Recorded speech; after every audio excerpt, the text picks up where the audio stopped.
pessoal, tudo bem com vocês?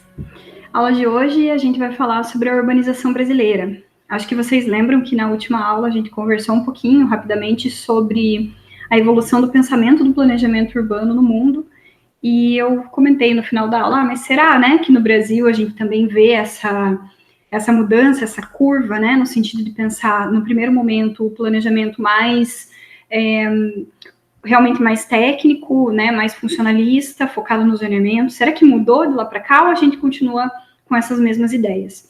Então, para conseguir falar sobre o planejamento urbano no Brasil, a gente vai falar um pouquinho também sobre a urbanização brasileira. E uma das coisas mais importantes dessa unidade, né, é o texto e o vídeo que vai ser visto por vocês depois desse aqui, que não é uma videoaula gravada comigo, né, comigo falando, mas é uma aula que foi composta por mim, né? Fui eu que montei aquele vídeo que vai ser passado em seguida desse. É um vídeo montado com base no texto que trata sobre a evolução da propriedade urbana no Brasil. Então, mais no finalzinho da aula eu falo um pouco mais a respeito desse vídeo, mas ele é a parte mais importante da aula. Eu peço que todos assistam, é um material que eu considero que ficou bem interessante, bem bacana, eu produzi faz alguns anos. Peço que vocês assistam, mas daqui a pouco a gente fala um pouco mais sobre isso. Então, primeiro, né, fazendo uma parte um pouquinho mais curta aqui, uma parte mais teórica dessa aula, a gente vai falar sobre a urbanização brasileira.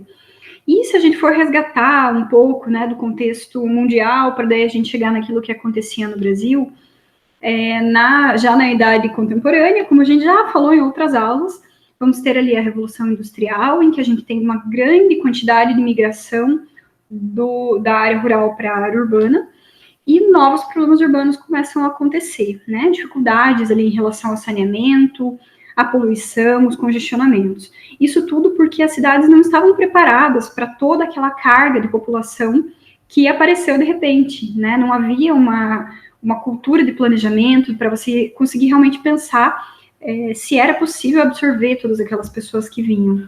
A paisagem ela foi muito modificada, né? Aquela paisagem natural antes da chegada de todas essas pessoas, ela foi mudando drasticamente e nem sempre com uma previsão adequada, tanto de espaços para moradia quanto de espaços para infraestrutura. Isso fez com que as cidades elas fossem se desenvolvendo nesse período industrial, com periferias bastante deterioradas e com áreas urbanas degradadas mesmo. Junte-se a isso aquela noção higienista de embelezamento da cidade, em que as populações mais pobres e esses problemas urbanos eles iam sendo colocados cada vez mais para as periferias, para que o centro da cidade permanecesse bonito. Isso vai ser muito notório nos movimentos higienistas. Aqui no Brasil isso é bem característico, de quando Rio de Janeiro, São Paulo começaram a ter as expulsões dos cortiços e das ocupações aglomeradas, digamos assim, para que o centro da cidade tivesse grandes avenidas, jardins botânicos e tudo mais. E isso tudo vai ser basicamente uma réplica do que acontece em Paris 100, 200 anos antes. Então é muito interessante como a ideia de embelezamento, né, que acontecia nas cidades europeias e de deslocamento da população mais pobre para as periferias, ela acontece aqui no Brasil com os olhos lá para o que estava acontecendo na Europa. A ideia era mostrar pelas nossas cidades, grandes cidades brasileiras, né, os nossos expoentes industriais na época, especialmente Rio de Janeiro, no primeiro momento, que as cidades brasileiras elas também podiam ser belas e desenvolvidas. E para isso, mais do que resolver os problemas urbanos, esses problemas urbanos eles eram colocados mais para longe. Isso vai ficar bem notório no vídeo que eu comentei, quando vocês forem ver ele ao final da aula, tá? Então, o ambiente ele vai se deteriorando e, como eu comentei agora há pouquinho, eu vou ter uma atenção, uma preocupação até que tem muito a ver com o desenvolvimento da medicina, né, com os avanços da ciência nesse sentido, das ciências de saúde, de perceber que é importante ter ventilação, que é importante ter água limpa e que é importante a incidência solar.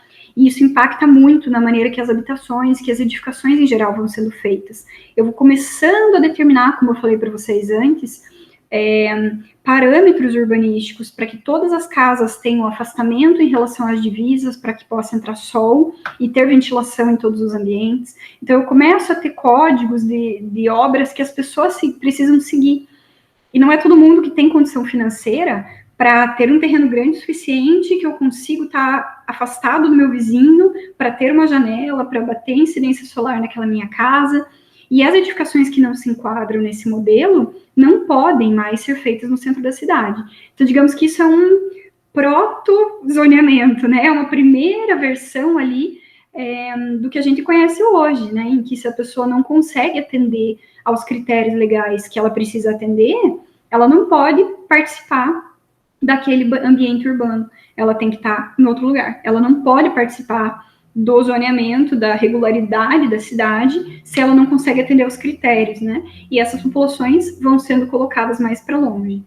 Isso tem, então, uma raiz que se preocupa com questões ambientais de qualidade de vida, mas ela vai impactar, sim, na população mais pobre, porque é muito mais fácil eu dizer que não pode ter a edificação sem tal e tal critério, do que eu tentar resolver o problema da habitação, dando uma habitação que cumpra todos esses critérios para 100% da população, né? É difícil conseguir fazer isso.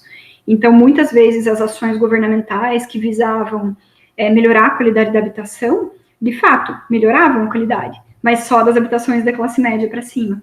As habitações de classe baixa continuavam tão ruins quanto antes, né? Com problemas urbanos como tem até hoje, né? Problemas situação de risco, problemas de ventilação, de iluminação e tudo mais, só que mais distantes do centro.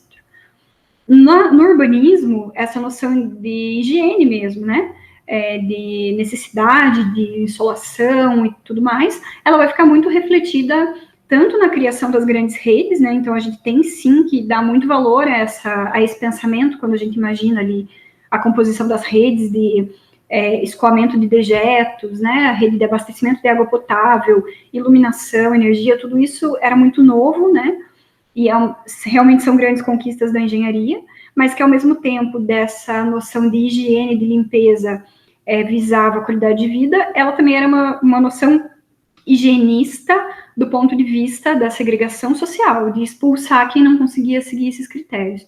E eu estou usando o verbo no passado aqui, mas na verdade a gente sabe que continua acontecendo, né? Na primeira metade do século XX, a partir principalmente da década de 30, como eu falei para vocês, é onde o movimento modernista está realmente muito forte. Comentei com vocês a respeito da Carta de Atenas, né, que vai ser produzida em 33 nos Congressos de Arquitetura Moderna. Estou passando um pouquinho mais rápido porque eu já falei disso na aula passada, e que a gente vai ter essas funções essenciais da cidade descritas, né, como a moradia, a circulação, a recreação e o trabalho, vendo, né, trazendo aí de novo esse destaque para o fato de que a circulação era tão importante quanto o lazer ou o trabalho, né, então é um nível hierárquico muito alto para a parte da circulação. E no Brasil, ao mesmo tempo, a gente tinha, então, mais urbanização a partir do momento que o feudalismo agrário tinha terminado, e agora a gente tinha outros modelos de produção agrícola, e nesse contexto é criada ali a cidade de Brasília, o Plano de Brasília. Então, realmente é um grande marco no urbanismo brasileiro, a gente pensar que lá nos anos 50, 60, enquanto o mundo já estava começando a abrir os olhos para as diversidades, para o urbanismo humanista, né, movimento negro, movimento feminista, tudo isso que eu citei lá a partir dos anos 60, final dos anos 60 ali, 68, né, movimento feminista, mas toda a década de 60 e 70. E o Brasil estava aqui nos anos 50 produzindo Brasília. Então, é interessante da gente observar como na América Latina, já que a gente vive num mundo em que nós somos colonizados, né, nós somos de segundo plano, nós olhamos sempre para a Europa, o mundo ocidental ele é eurocentrado. Quando a gente olha para aquilo que acontece na Europa ou nos Estados Unidos e depois olha para o que está acontecendo na América Latina, tem um delay, tem um atraso de algumas décadas. E isso fica muito notório quando a gente fala do modernismo. A produção de arquitetura modernista, das edificações modernistas também, ela é muito mais forte na primeira metade do século XX, nos Estados Unidos ou na Europa. No Brasil, boa parte das edificações modernistas são dos anos 60, 70, até anos 80, segunda metade do século XX. Então, realmente demora um pouquinho para esses novos conceitos irem chegando até a gente. né? Quis trazer esse panorama para a gente pensar que, às vezes, quando lemos uma data no que está acontecendo na Europa, e a gente vai ler a mesma data no Brasil, o nosso movimento, ele, muitas vezes, está um pouco mais atrasado, pelo menos até o advento da comunicação globalista em tempo real, né? Da informática e tal, anos 80 em diante, ali, as coisas começam a andar um pouco mais rápido.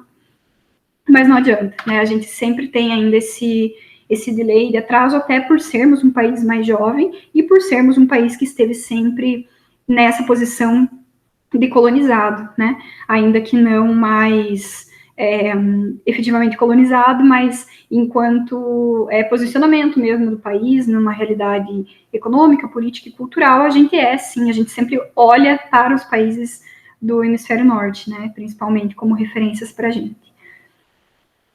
Agora falando especificamente sobre a política urbana, né, não só sobre o desenvolvimento das cidades e tudo mais, e falei um pouquinho sobre o mundo, agora focando mesmo naquilo que aconteceu no Brasil, nos períodos que a gente pode chamar de política urbana. Por que a gente só tem 3 períodos? Porque a política urbana ela começou ali com a Revolução de 30, a gente não consegue identificar grandes legislações, grandes marcos que pudéssemos chamar de urbanismo até então. Acho que vocês lembram que eu falei na outra aula que na Europa, na Grã-Bretanha, isso começou em 1909, o primeiro instituto em 1913. Então, aqui no Brasil, 1930 foi quando começou, 15 anos depois, mais ou menos, né? Entre os anos 30 até o golpe militar de 64, a gente vai ter uma centralização muito grande no governo federal de todas as verbas que são para habitação e várias ações, especialmente no governo Vargas, e vocês vão ver isso na Era Vargas, né? Mas vocês vão ver um pouquinho que vai tratar a respeito de antes da Era Vargas e depois do golpe militar também, no vídeo. Mas a gente vai ter muitas leis tratando especialmente da habitação, da questão do inquilinato, né, que são os aluguéis, das leis de desapropriação e das primeiras leis de zoneamento, de loteamento, colocando critérios para parcelamento de solo. A gente vai ter nesse primeiro momento, então, a primeira ação que é feita para propor habitação para mais gente, né, habitação pensando em interesse social, vai ser através da Fundação Casa Popular. Então, os primeiros conjuntos habitacionais, quando a gente vai olhar conjuntos de interesse social, eles são provenientes da Fundação da Casa Popular, e a criação do Conselho Federal da Habitação. Então, são alguns marcos que acontecem nesse primeiro momento. A reforma urbana, digamos que é um grupo de pessoas, um grupo de pensamento, de pessoas que se reúnem para pensar como fazer uma reforma para que mais gente tenha acesso à terra urbana. Digamos que a gente está muito acostumado a ouvir reforma agrária, né? Mas a reforma urbana ela é tão importante quanto, ou até mais, pensando que a gente tem muito mais gente na área urbana hoje em dia, né?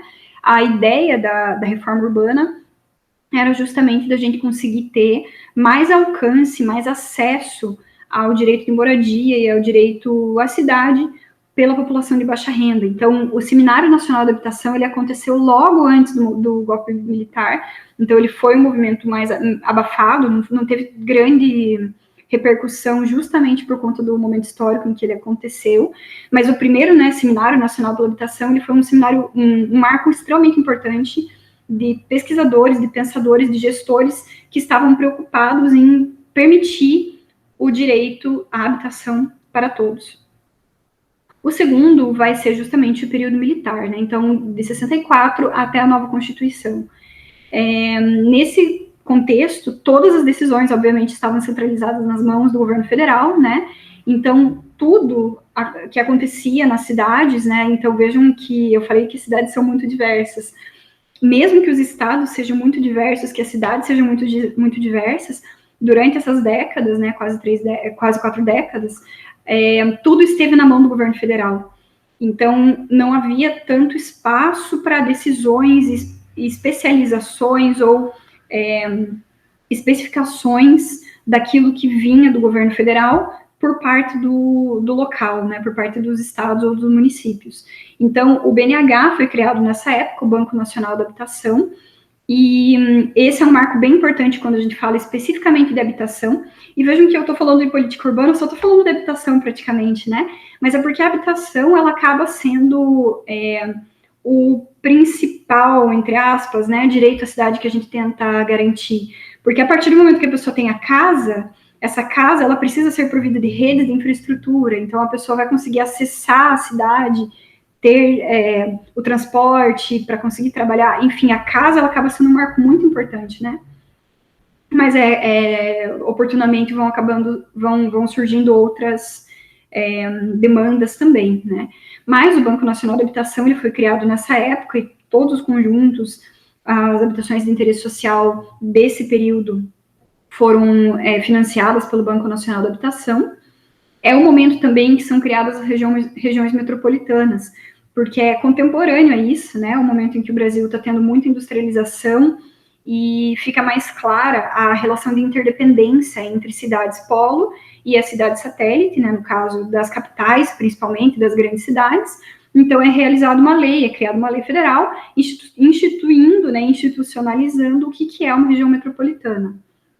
O Conselho Nacional do Desenvolvimento Urbano é criado, então vejam aqui aquilo que eu comentei nas primeiras aulas sobre o próprio termo e a noção do que é desenvolvimento urbano.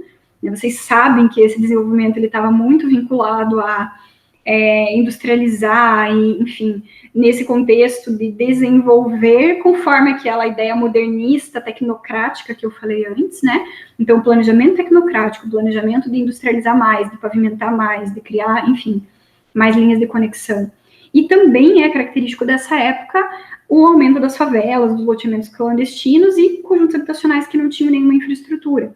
Como eu falei para vocês, a habitação era a primeira preocupação, ter a casa. Mas aí até essa casa ser conectada na cidade de fato e atendida por todos os sistemas de infra, isso acabou entrando mais para frente, sendo demandado, né, sendo exigido depois da Constituição. E o terceiro período, que a gente pode dizer que é da Constituição até os dias atuais, né, vamos ver o que vai acontecer daqui para frente, mas considerando aí até antes do Ministério da Cidade ser desmantelado, digamos assim, né, dos anos da Constituição, do momento da Constituição até o contexto que eu falei que vou citar nessa disciplina, que é o Estatuto da Cidade, né, a gente tem aí o terceiro período. Então, claro, a redemocratização do país é algo extremamente relevante nesse contexto, né, porque se a gente pensar que as lutas urbanas e a reforma urbana está muito ligada à questão de movimentos sociais, de insurgências, de questionamentos, é fundamental ter um espaço democrático para que isso possa acontecer. Também é na Constituição que surgem ideias como a função social da cidade e da propriedade e a noção do direito à cidade, né? Então, espaços de participação, tudo isso surge a partir da Constituição, e com essas mobilizações sociais que são provenientes da redemocratização, a gente tem a aprovação da Lei do Estatuto da Cidade, que acontece só em 2001, 13 anos depois da redemocratização. Então, foi bastante tempo de tramitação, essa legislação estava em trâmite desde o começo, né, desde a Constituição, mas é a partir do ano de 2001 que a gente tem o Estatuto da Cidade garantindo, portanto, a participação popular nos momentos de planejamento e gestão urbana, e também a aprovação de determinados instrumentos, né, que o Estatuto da Cidade vai garantir. A gente vai falar bastante sobre isso nas próximas aulas. Então, essa aula, ela é relativamente curta, é mais para a gente ter um panorama geral e para a gente pensar, né, como a criação do Ministério das Cidades, o Estatuto da Cidade, que garante a criação de um conselho das cidades em todas as cidades brasileiras, a criação de conferências municipais, estaduais e Conferência Federal das cidades, todas com momentos de participação popular efetiva, isso foi extremamente importante e é uma grande diferença quando a gente compara os planos diretores como eles eram feitos dos anos de 88, ou até antes, né, dos anos 40, 50 até 88, eles eram realmente planos muito tecnocráticos, buscando aquele desenvolvimento que eu comentei, que já é uma visão, de certa forma, ultrapassada. E a partir do Estatuto da Cidade em diante, né, da Constituição, mas principalmente do Estatuto da Cidade em diante, a gente tem o plano diretor participativo, ele passa a ser uma exigência que esse plano diretor seja participativo. Então, enfim, essa curva, né, esse arco que acontece da redemocratização do país até a gente ter o Estatuto da Cidade, acaba representando uma mudança muito grande na forma de planejar as cidades e na forma de fazer gestão urbana. Quero que vocês assistam, então, agora, o vídeo A Cidade para Poucos, breve histórico da propriedade urbana no Brasil.